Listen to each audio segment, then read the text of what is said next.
Hello नमस्कार दोस्तों, मैं शत्रुघ्न और आप सभी का बेस्ट फॉर सक्सेस में स्वागत है। और आज हम क्लास अनुपात एवं समानुपात का 2 करने जा रहे हैं, जिसमें कि क्लास 1 बेसिक हो गया है। यदि आप बेसिक क्लास नहीं देखे हैं तो आप जाइए, लिंक है आई बटन में, जाकर क्लास 1 देख लीजिए, तब जाके क्लास आपको फिर 2 जो है बहुत अच्छे तरह से समझ में आएगा। तो चलिए क्लास हम 1 को स्टार्ट करते हैं, सेशन को स्टार्ट करते हैं। क्वेश्चन आपके पास देखिए क्या दिया गया है। क्वेश्चन है आपका 18 गैलन के एक मिश्रण में दूध और पानी का अनुपात 2:1 है। 18 गैलन पानी और मिला देने से दूध और पानी का अनुपात क्या होगा। मतलब इसमें से दूध और पानी का आपको अनुपात दिया है, लिखेंगे मिल्क एंड वाटर, और मिल्क और वाटर का अनुपात आपको रेशियो में से दिया है 2:1। तो आप यहाँ पर लिख लो 2:1। और हम बताए हैं रेशियो में परफेक्ट बनाने के लिए x लगाते हैं, और जब यही दोनों को मिलाते हैं तो 3 होता है, लेकिन रियल में आपको गैलन 18 दिया है मिश्रण के रूप में मिला के। तो यहाँ से आप 3 छाक 18 कटा सकते हो, x का वैल्यू आया 6। अब यहाँ से आप देखेंगे तो दूध आ जाएगा आपका 12 लीटर, x के जगह 2 रखेंगे, 2 गुना 6 होगा 12 लीटर, और पानी आपका हो जाएगा 6 लीटर। लेकिन आपको यहाँ पर फिर कहा गया है यदि बाद में 18 गैलन पानी और मिला देने से दूध और पानी का जो न्यू रेशियो आएगा ना, तो वह क्या होगा। ठीक, तो आपको देखना है यदि दूध और पानी जो हम मिला देंगे, यानी कि मिल्क अपॉन वाटर। आप पहले देखो, आपका पहला मिल्क है 12 लीटर, तो 12 लीटर, और आपका वाटर है 6, तो आपका वाटर हो जाएगा 6 प्लस। उसके बाद आप क्या करते हो, दूध पानी को मिलाते हो। 6 लीटर पहले पानी है, उसके बाद आप 18 गैलन पानी और मिला देते हो, तो इसमें से 18 प्लस हो जाएगा, ये हो गया 12/24, और ये कट जाएगा 12 कम 12, 12 दूना 24। आप इसी को लिख सकते हो मिल्क अनुपात वाटर बराबर 1:2, यानी कि न्यू रेशियो जो आएगा दूध और पानी का आपका, ये आएगा 1:2। आप देखो ऑप्शन किसमें है, ऑप्शन बी के साथ चले जाएंगे। अब देखते हैं नेक्स्ट क्वेश्चन। एक क्वेश्चन दिया गया है, सोहन और मोहन के काम करने का अनुपात जो है, सोहन और मोहन जो है उसके काम करने का अनुपात जो दिया गया है 3:2 है। यदि सोहन एक दिन में 60 पेज लिखता है तो मोहन एक दिन में कितने पेज लिखेगा। आपको यहाँ पर सोहन और मोहन के काम करने का जो रेशियो है ना, तो वो आपको दिया गया है। देखो, सोहन 3 तो मोहन 3। आप यहाँ से बना सकते हो अस से सोहन और एम से मोहन। ठीक, सोहन का रेशियो में है 3 और मोहन का रेशियो में है 2, और अनुपातिक राशि को परफेक्ट बनाने के लिए x लगा देते हैं। जबकि सोहन एक दिन में 60 पेज लिखता है अकेले।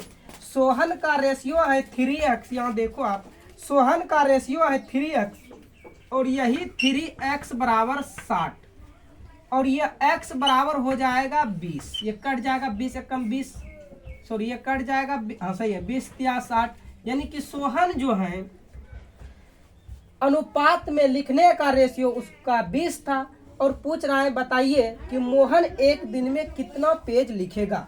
तो आप यहाँ पर मोहन देखो अनुपात में 2x लिखता है, और आपका अनुपात का वैल्यू आया है 20, तो आप यहाँ पर 20 रख देंगे। इसका मतलब मोहन जो है एक दिन में 40 पेज लिखता है। आपका आंसर राइट हो जाएगा ऑप्शन डी। नेक्स्ट क्वेश्चन देखते हैं। देखिए आपके पास एक क्वेश्चन दिया गया है, क्वेश्चन नंबर 13 है। राकेश और सुरेश की कुल आय जो है 1800 रुपये, यानी कि दोनों को जब मिलाते हैं तो उसका आय हो जाता है 1800 रुपये। यदि उनकी आय का अनुपात 4:5 हो तो राकेश की आय क्या होगी। दोनों का आय मिलाकर 1800 दिया है, ठीक है, रेशियो में दिया है 4:5, और रियल में दिया गया है आपको 1800 रुपये। तो बताना है आपको कि राकेश की आय जो है पर्सनल, राकेश की आय क्या होगा। तो आप यहां से मान सकते हो राकेश और सुरेश। देखो ये राकेश है और ये सुरेश है, और राकेश का अनुपात में 4 है और सुरेश का अनुपात में 5 है, और अनुपातिक राशि में जो है x लगा देना है। ठीक, तो अब देखो रियल में 1800 दिया है, दोनों को मिला के जब हम यहाँ पर दोनों को ऐड करते हैं तो होता है 9x, और ये 9x बराबर जो दिया गया है 1800 रुपया दिया गया। ठीक, ये अभी गुना के रूप में बराबर उधर जाएगा तो भाग के रूप में, तो 9 दूना 18 मतलब हो गया 200। ठीक, अब यहाँ पर पूछा किसका है, राकेश का पूछा है, तो आप यहाँ पर राकेश का निकाल दो। देखो राकेश जो है, राकेश का आय अनुपात में है 4x, तो आप 4 गुना x का वैल्यू आया है 200, आप x के जगह 200 रख दो तो आ जाएगा राकेश का आय जो है 800 है, राकेश का आय 800। और यहीं पर सुरेश का आय पूछेगा तो यहाँ पर रख देंगे 200 इस जगह, तो हो जाएगा 5 दूना 10 मतलब 1000। लेकिन यहाँ पर आय किसका पूछा गया था, आप देखो आय पूछा गया है यहाँ पर राकेश का, इसीलिए आपका राइट आंसर हो जाएगा बी। तो नेक्स्ट क्वेश्चन देखते हैं।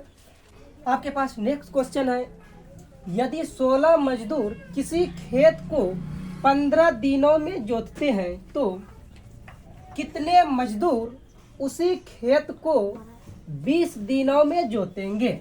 ठीक, 16 मजदूर किसी खेत को 15 दिनों में जोतते हैं तो कितने मजदूर उसी खेत को 20 दिनों में जोतते हैं।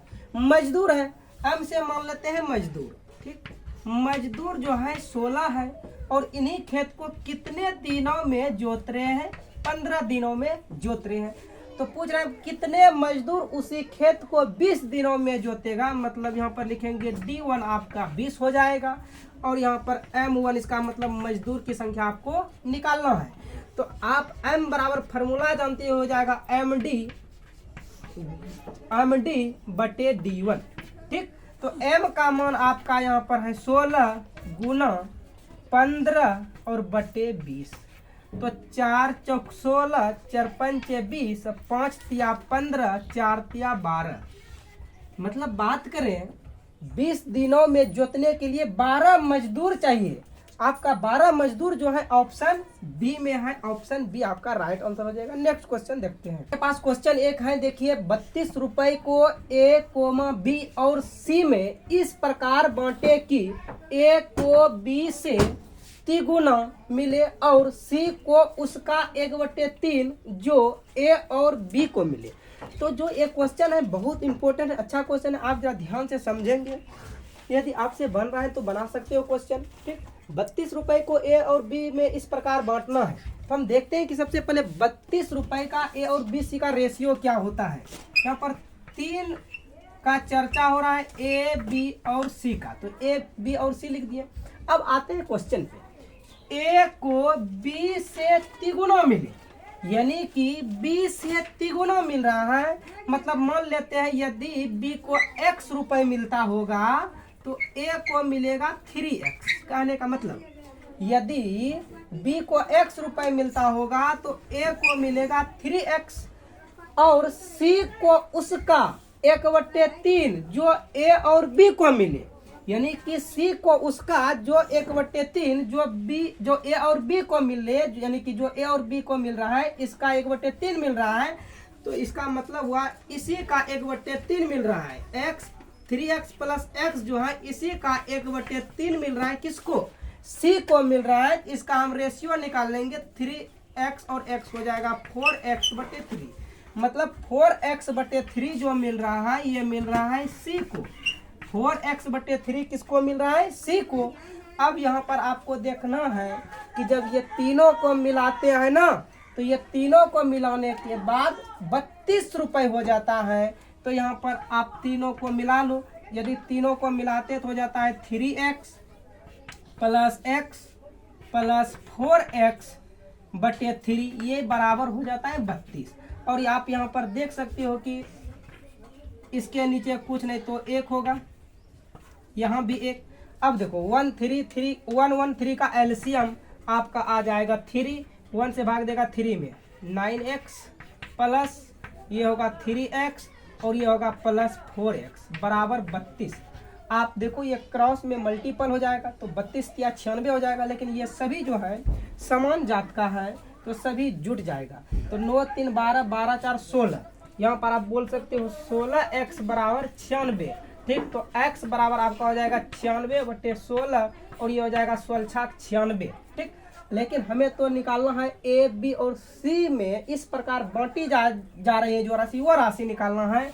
तो आप यहाँ पर निकाल लो। ए जो है ए आपका है 3x, तो आप क्या करेंगे इस जगह 3 और x का आपका वैल्यू आया है 6, तो इस जगह रख देंगे 6, तो हो जाएगा 6 या 18 और फिर b आपका है x, तो b बराबर x यानी कि खुद ये 6 ही रह जाएगा। ठीक, उसके बाद c का वैल्यू देखो 4x/3 है, तो यहाँ पर हो जाएगा c 4x/3। तो आप यहाँ पर 4 गुना x का मान है 6, लेकिन बटे में 3 है, इसको ले लेना है 6, 3 दूना 6 और ये 4 दूना 8, मतलब आपका a का 18, b का 6 और c का जो आएगा रेशियो 8। यानी कि जब a b c तीनों में इस प्रकार विभाजित किया जाएगा तो निकलेगा 18 6 8, 18 6 8, ऑप्शन बी के साथ चले जाएंगे। नेक्स्ट क्वेश्चन देखते हैं।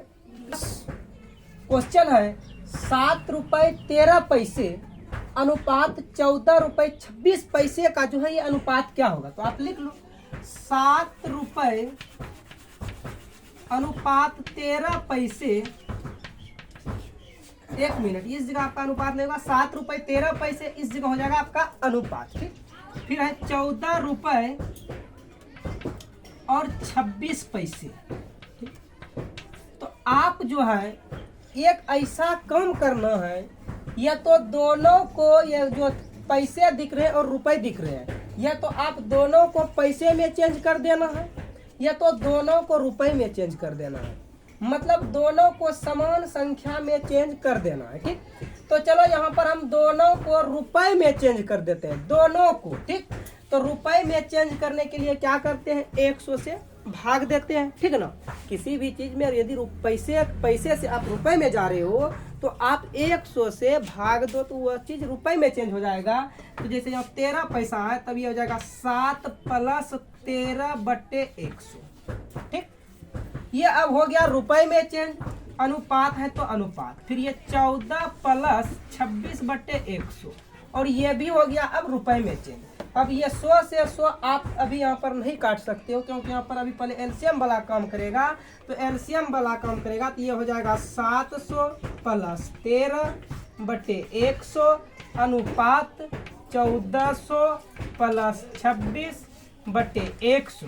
ठीक, अब जैसे आप देखो यहाँ पर अभी एक स्टेप और यहाँ पर आप पहले जोड़ लो, ये जोड़ेगा तो हो जाएगा 713/100 अनुपात ये हो जाएगा 1426/100 और अनुपात में 100 से 100 क्या हो गया, कट गया। अब आप कटा सकती है, ये एक बार में कट जाएगा और ये 2 बार में कट जाएगा। ठीक है ना, यदि 713 से आप भाग देते हो 1426 में से तो ये एक बार में और ये 2 बार में क्या हो जाएगा, कट जाएगा। यानी कि रुपये और पैसे का जो अनुपात आया 1:2, ऑप्शन ए आपका राइट होगा। नेक्स्ट क्वेश्चन देखते हैं। चलिए आपके पास क्वेश्चन दिया गया है, क्वेश्चन नंबर 17 है 35 लीटर दूध और पानी के मिश्रण में दूध और पानी का अनुपात 4:1, यदि मिश्रण में 7 लीटर पानी और मिला दिया जाए तो नए मिश्रण में दूध और पानी का अनुपात क्या होगा। देखिए आपके पास दूध और पानी का अनुपात दिया गया, ठीक, और फिर बाद में कहता है यदि हम 7 लीटर पानी और मिला दें मिश्रण में से, ठीक, तो जो न्यू रेशियो होगा, ठीक है ना, नया अनुपात होगा, वो दूध और पानी का अनुपात क्या होगा। तो आप यहाँ पर लिख लो मिल्क एंड वाटर, रेशियो में है 4 और 1, अनुपातिक राशि आप x लगा लो। ये दोनों को जोड़ने के बाद 35 के बराबर है, तो 5x बराबर 35 लीटर, x बराबर 35/5, 5×7=35। ठीक, आप देखो यहाँ से रेशियो में 4x, तो यहाँ 4 × 7x का जगह रखेंगे तो ये हो जाएगा 28 और ये हो जाएगा आपका 7। ठीक, लेकिन उसके बाद क्वेश्चन क्या कहता है, दूध और पानी का अनुपात क्या होगा, milk and water, milk and water का अनुपात क्या होगा। तो आप देखो मिल्क आपका आया है 28 लीटर और पानी है आपका 7 लीटर, लेकिन पानी को ही मिला रहा है 7 लीटर, 7 लीटर पहले से है और फिर बाद में जो है 7 लीटर पानी और डाल रहा है, तो यहाँ पर हो जाएगा 7। तो ये हो गया 28/14, ये हो गया 2/1 कट के, ठीक। तो आपका रेशियो आ गया मिल्क एंड वाटर का 2:1, मिल्क एंड वाटर का रेशियो आ गया आपका 2:1, यानी कि option B right. Next question देखते हैं। तो आपके पास क्वेश्चन है 18 नंबर, वृत्त की परिधि और त्रिज्या के बीच संबंध होता है। वृत्त की परिधि और त्रिज्या के बीच जो संबंध होगा वो अनुपात में कैसा होगा, आपको बताना है, ठीक। तो देखो यहाँ पर आप यदि वृत्त बनाते हो तो ये आपका वृत्त है, ठीक। वृत्त में ये जो चक्कर लगा रहा है चारों साइड, ये आपका हो गया वृत्त की परिधि, ठीक। और कहीं पर भी केंद्र से होकर परिधि तक के छूने वाली रेखा को ही कहते हैं हम त्रिज्या। तो ये आपका हो गया त्रिज्या, ठीक। लेकिन यहाँ क्वेश्चन कहता है वृत्त की परिधि और त्रिज्या में क्या संबंध होगा। तो आप जानते हो वृत्त की परिधि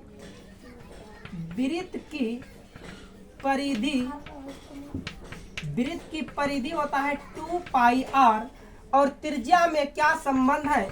तो देखो ये त्रिज्या खुद दिया गया है, वृत्त का त्रिज्या r, इन्हीं दोनों का आपको रेशियो निकालना था। तो ये आप लिख सकते हो 2πr/r, ये r से r कट गया, मतलब नीचे कुछ नहीं है तो 1 है, तो इसी को आप लिख सकते हो 2π/1, यानी कि वृत्त की परिधि और त्रिज्या का संबंध जो होगा 2π/1 होगा। ऑप्शन ए के साथ चले जाएंगे। नेक्स्ट क्वेश्चन देखते हैं। चलिए आपके पास जो एक क्वेश्चन दिया गया है, क्वेश्चन है, नेक्स्ट क्वेश्चन आप देखो ध्यान से। क्वेश्चन है दो संख्याओं में 3:4 का अनुपात है और उनके वर्गों का योग 625 है, तो वे संख्या बताइए, ठीक। आपको वर्गों का योग दिया गया है और वे संख्या बताना है। दो संख्या है, ठीक। मान लेते हैं दो संख्या इस तरह से, ठीक। आपका अनुपात में है 3 और 4, अनुपातिक राशि में बताएं x लगा लिया, लेकिन वर्गों का योग दिया है। अब ध्यान से देखेंगे, इनका योग नहीं दिया है, वर्गों का योग दिया है, मतलब इनका स्क्वायर का योग दिया है। तो ये हो जाएगा 3 प्लस ये हो जाएगा 4 और इन्हीं के योग जो है 625 के बराबर दिए, ठीक। तो ये हो जाएगा 9x² और ये हो जाएगा 16x² बराबर 625। अब वर्गों का योग क्वेश्चन में दिया है, वर्गों का योग क्या होगा। तो वर्गों का योग का मतलब कि हम इनके वर्ग करेंगे, आप जोड़ेंगे 16 9 हो जाएगा 25 और ये 25x² बराबर होगा 625। अभी ये गुना के रूप में है, बराबर उधर जाएगा तो भाग के रूप में हो जाएगा 625/25, ठीक। तो आप देख लो कई बार में कट रहा है, इसको कटा देना है, ठीक। और ये इधर स्क्वायर है, बराबर के उधर जाएगा तो रूट हो जाएगा। तो इसको लिख सकती हो आप x बराबर 1 मिनट, x² बराबर आप ये कटा सकते हो 25 एकम 25, सॉरी 25 दूना 50, 25 दूना 50,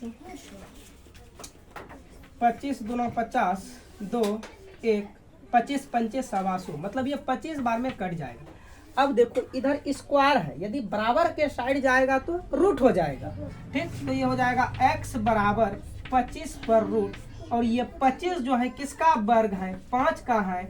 लेकिन आपसे पूछा है तो बताइए ना वो संख्या क्या है, ये 3 4 का अनुपात जो है वो संख्या क्या है। तो आपका पहला संख्या है, देखो ये 3x, आपका पहला संख्या है 3x, तो आप x के जगह 3 गुना 5 करेगा 15 हो जाएगा। और वही दूसरा संख्या का बात करें, दूसरा संख्या है 4x, तो ये हो जाएगा 4 गुना 5 बराबर 20, यानी कि आपका संख्या जो आएगा 15 और 20 आएगा। ऑप्शन सी के साथ चले जाएंगे। नेक्स्ट क्वेश्चन देखते हैं। चलिए आपके पास क्वेश्चन है 3 9 और 4 की चौथी समानुपात क्या होगा। आपको हम पहले ही बताए थे, ठीक ना, शुरू में बताए थे अनुपात का चिन्ह और समानुपात का चिन्ह। तो आप यहाँ पर देखेंगे तो इसको आप इस प्रकार लिख सकते हो, और समानुपात का बात आएगा तो आप इस प्रकार लिख सकते हो। ये तीसरी संख्या आपसे पूछ रहा है, चौथी संख्या नहीं पता है तो x, ठीक। इसमें से क्या करते हैं, दूर वाले को दूर के साथ गुणा करते हैं और नजदीक वाले को नजदीक के साथ गुणा करते हैं। लेकिन आप यहाँ पर देखो ये 3, ये अनुपात का मतलब होता है बटे बताए थे, ठीक। और ये समानुपात का मतलब होता है बराबर, तो ये आप बराबर भी दे सकते हो, ठीक। और उसके बाद ये देखो 4 हो जाएगा और ये x, तो आपसे यदि कट रहा है तो कटा दो, 3 एकम 3, 3 तिया 9, फिर ये क्रॉस में गुना हो जाएगा तो x बराबर 12। यानी कि बात करें चौथी संख्या का, तो चौथी संख्या आपका आ जाएगा 12, जो कि ऑप्शन है, ऑप्शन ए के साथ चले जाएंगे, ठीक। 3, 9 और 4 की चौथी संख्या पूछा, तो 3, 9, 4 की चौथी संख्या आपका हो गया 12। तो आज हम 10 क्वेश्चन बताए, 10 क्वेश्चन पे ही रहेंगे। यदि आपको वीडियो पसंद आए हैं तो वीडियो को लाइक, शेयर और अपने दोस्तों के साथ भी जरूर शेयर करें। तो फिर मिलेंगे हम नेक्स्ट क्लास में। All the best, thank you.